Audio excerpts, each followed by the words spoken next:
अब एक ऐसी खबर जिसकी तस्वीरें आज देश को एक झटके की तरह महसूस होंगी।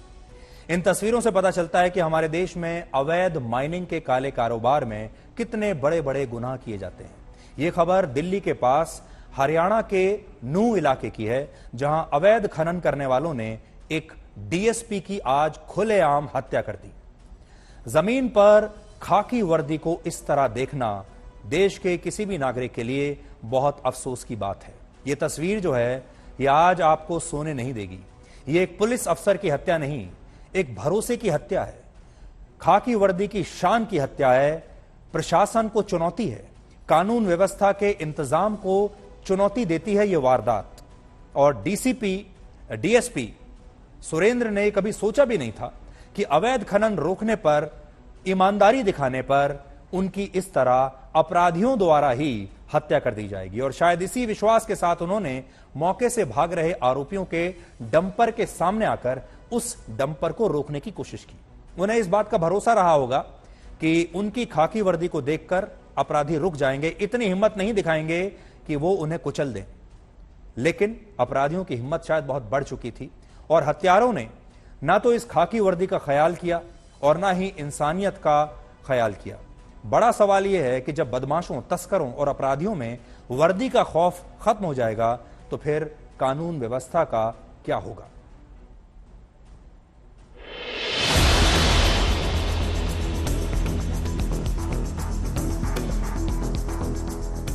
इस खबर से दहलना लाजमी है क्योंकि ये कोई मामूली बात नहीं है। हरियाणा पुलिस के डिप्टी सुपरिटेंडेंट ऑफ पुलिस यानी डीएसपी को खनन माफिया ने डंपर से कुचल दिया। इस खबर से दहलना लाजमी है क्योंकि एक डीएसपी पर खनन माफियाओं ने बेखौफ डंपर चढ़ा दिया। इस खबर से दहलना लाजमी है क्योंकि हरियाणा में डीएसपी की दर्दनाक मौत बहुत बड़े अपराध की तरफ इशारा कर रही है। ऐसा माफिया जो अब बेकाबू हो चुका है, जिसके दिल में न पुलिस का खौफ है न सरकार का डर, तभी तो डीएसपी पर डंपर चढ़ा दिया। इस वक्त हम लोग ठीक उसी जगह पर मौजूद हैं जहां पर एक डिप्टी एसपी को अपनी जान गंवानी पड़ी। खनन माफियाओं के डंपर के नीचे वो आ गए, उन्हें कुचल दिया गया। हम ऊपर से आपको इस पूरे इलाके को समझाने की कोशिश करते हैं।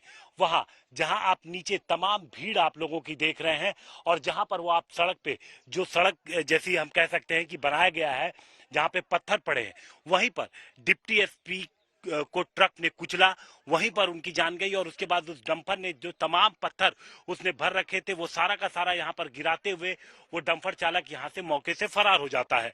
फिलहाल पुलिस इसकी तलाश कर रही है, अब तक पुलिस उस तक नहीं पहुंची है। और ये दूसरी तरफ हम यहाँ पे आपको यहाँ की तस्वीरें दिखाते हैं कि किस तरीके से यहाँ पर खनन किया गया है, किस तरीके से आप देखिए तमाम पहाड़ियां आपको यहाँ पर कटी हुई नजर आएंगी। हरियाणा के नूह जिले में डीएसपी सुरेंद्र सिंह खनन माफियाओं पर रेड मारने गए थे, लेकिन बदले में मिली मौत। वारदात के करीब 4 घंटे बाद पुलिस ने आरोपियों की तलाश में आसपास के गांवों को घेर लिया और नूह तावड़ू इलाके के पंचगांव में पुलिस ने एक एनकाउंटर किया, जिसमें डंपर के क्लीनर इकरार को पैर में गोली लगी और इकरार को पुलिस ने गिरफ्तार कर लिया। खबर आ रही है कि पुलिस ने डंपर के ड्राइवर को भी घेर लिया है। दोनों पंचगांव के रहने वाले हैं।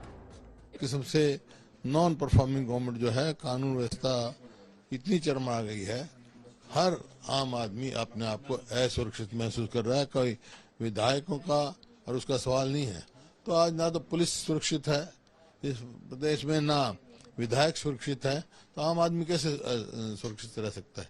तो मेरा सरकार से यही है कि जो भी कदम सरकार को तुरंत उठाने चाहिए ताकि कानून व्यवस्था कायम हो और लोगों में एक विश्वास कायम हो सके। लोगों का विश्वास उठ चुका है। डीएसपी सुरेंद्र सिंह का 3 महीने बाद रिटायरमेंट था। सुरेंद्र सिंह हिसार जिले के आदमपुर के रहने वाले थे। अप्रैल 1994 को हरियाणा पुलिस में एएसआई के पद पर भर्ती हुए थे।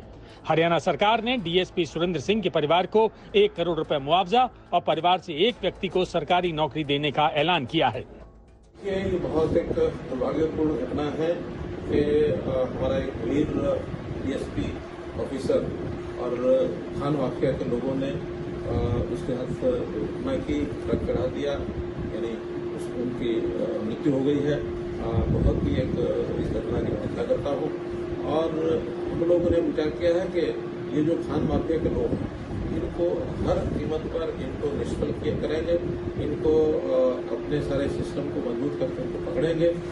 हम आपको बता दें कि अरावली की पहाड़ियों पर बड़े स्तर पर अवैध खनन किया जा रहा था।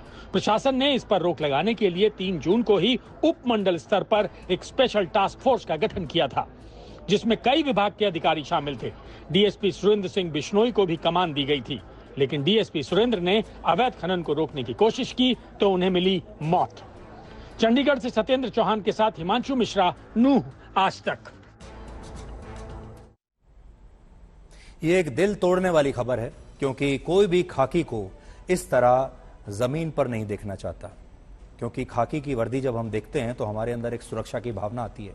और जो लोग हरियाणा की राजनीति से और हरियाणा के इन इलाकों से वाकिफ हैं, वो ये कहते हैं कि ये जो इलाका है पूरा मेवात का या फिर ये जो इलाका है नूह का, इसमें जो माफिया है वो इतना ज्यादा मजबूत है कि यहां पर बहुत सारे इलाके ऐसे हैं जहां पर पुलिस भी जाने से डरती है। ये एक ऐसा इलाका है जो अपने आप में एक अलग देश की तरह चलता है। ये एक ऐसा इलाका है जहां ना पुलिस की चलती है, ना प्रशासन की चलती है। और ये बात हरियाणा की सरकार के बहुत खिलाफ जाती है। हरियाणा के मुख्यमंत्री को यह देखना होगा कि आज के जमाने में 2022 में भी ऐसे कौन से इलाके हो सकते हैं जहां पुलिस की यह हालत हो सकती है किसी जगह पर, जहां पर अपराधी इतने मजबूत हो जाएं, इतने शक्तिशाली हो जाएं कि वो खाकी वर्दी की यह हालत कर दें। ये खबर जो है ये आज सबसे चिंताजनक खबर है आज की। अब आपका थोड़ा मूड ठीक करते हैं। संगीत जो है वो कई बार हमारी जिंदगी में एक शॉक एब्जॉर्बर का काम करता है। आप तो जानते हैं आजकल चारों तरफ बहुत टेंशन है, चारों तरफ बहुत स्ट्रेस है, न जाने किस किस चीज की चिंता हमें हमेशा सताती रहती है। और संगीत में जो कलाकार हैं, कलाकारों के लिए तो संगीत एक साधना होती है, लेकिन कद्रदानों के लिए, यानी जो सुनने वाले लोग हैं आपके और हमारे जैसे, ये एक सुकून देने वाली आदत है। और आप भी देखते होंगे कि कभी आपको बहुत स्ट्रेस हो जाता होगा तो अक्सर लोग कहते होंगे कि कोई अच्छा संगीत सुनिए तो आपका मन हल्का हो जाएगा। 70 के दशक में मशहूर गायक भूपेंद्र ने दर्द और अकेलेपन में डूबे रहने वाले हिंदुस्तानियों को अपनी आवाज से इसी तरह का एक सुकून दिया था। 82 वर्ष की उम्र में उनकी सांसें अब थम चुकी हैं, लेकिन उनकी आवाज हमेशा उनके गानों के जरिए, उनके गीतों के जरिए ऐसे ही हमारे कानों में गूंजती रहेगी। आज भूपेंद्र का नाम सुनकर उनके कौन से गाने आपको याद आ रहे हैं? आपको याद होगा एक बड़ा मशहूर गाना था उनका, दिल ढूंढता है फिर वही फुर्सत के रात दिन। फिर एक और गाना है, एक अकेला इस शहर में रात में या दोपहर में आबूदाना ढूंढता है, आशियाना ढूंढता है। और फिर करोगे याद तो हर बात, तो हर एक बात याद आएगी। ये सारे वो गीत हैं जो आपने कभी ना कभी जरूर सुने होंगे और इन गीतों ने आपको बहुत हिम्मत दी होगी। इन सारे गीतों में अकेलापन है, दर्द है, तन्हाई है और भूपेंद्र की आवाज का मरहम भी है। आज भी जब हम उनके गाए हुए गीत सुनते हैं, उनकी आवाज दिल की गहराई तक बैठती चली जाती है। भूपेंद्र सिंह फिल्मों में गा रहे थे, लेकिन वो एक बड़े अच्छे गिटारिस्ट भी थे, गिटार बजाया करते थे। और दिल्ली में तो वो जो है कई बार यहां गिटार बजाते थे, लेकिन तब बॉम्बे में वो हवाईयन गिटार यहां बजाते थे दिल्ली में, लेकिन तब बॉम्बे में स्पेनिश गिटार की ज्यादा मांग थी।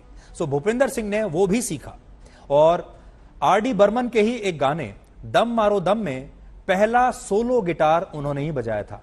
और फिर तारीफों की बरसात होने लगी। बड़े बड़े अमेरिकन रैप बैंड्स ने उनके इस गिटार सीक्वेंस को लेकर रैप बनाने शुरू कर दिए और भूपेंद्र की आवाज आने वाले कई वर्षों तक लोगों के दिलो दिमाग में ऐसे ही गूंजती रहेगी। लेकिन सबसे बड़ी बात यह है कि भूपेंद्र ने जो गाने गाए, वो आप में से बहुत सारे लोग ऐसे होंगे जो कभी ना कभी अकेले रहे होंगे, जो कभी ना कभी किसी अनजान शहर में अकेले गए होंगे और उस अनजान शहर में उनका एक भी दोस्त नहीं होगा। ऐसे माहौल में भूपेंद्र के जो गाने थे, एक अकेला इस शहर में, न जाने करोड़ों लोगों को भूपेंद्र ने अपने इन गानों के जरिए इतनी हिम्मत दी, इतना साहस दिया कि वो इतने बड़े शहर में अकेले रह सकें।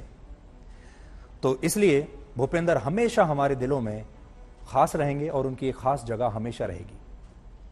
और अब आखिर में इतिहास आज तक, क्योंकि इतिहास से वर्तमान और भविष्य के सूत्र निकाले जा सकते हैं, कीमती सबक सीखे जा सकते हैं।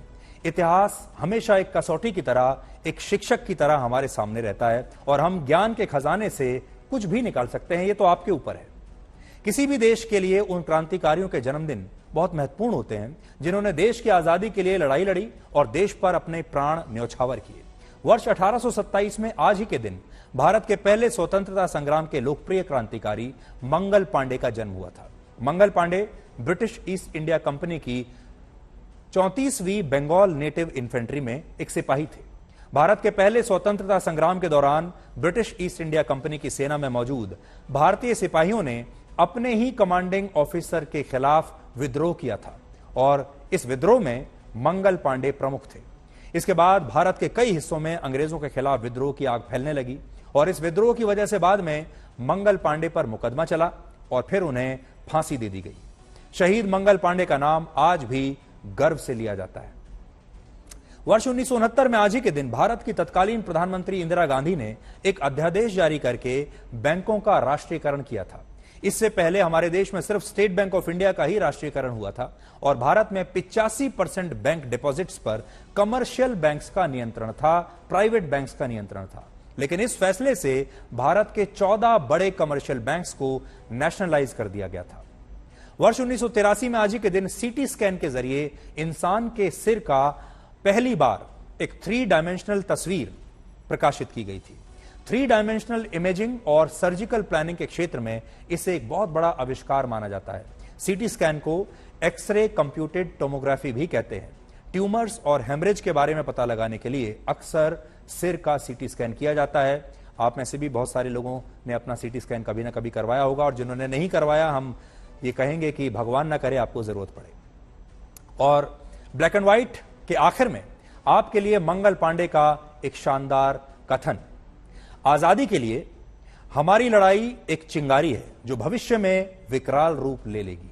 मंगल पांडे में देश के लिए लड़ने का जज्बा था और उन्हें विश्वास था कि अगर वो अपने हिस्से का बलिदान देंगे तो देशभक्ति की लहर चलने लगेगी।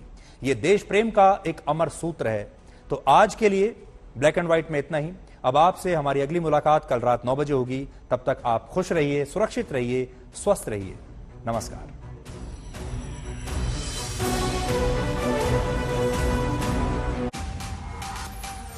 आज तक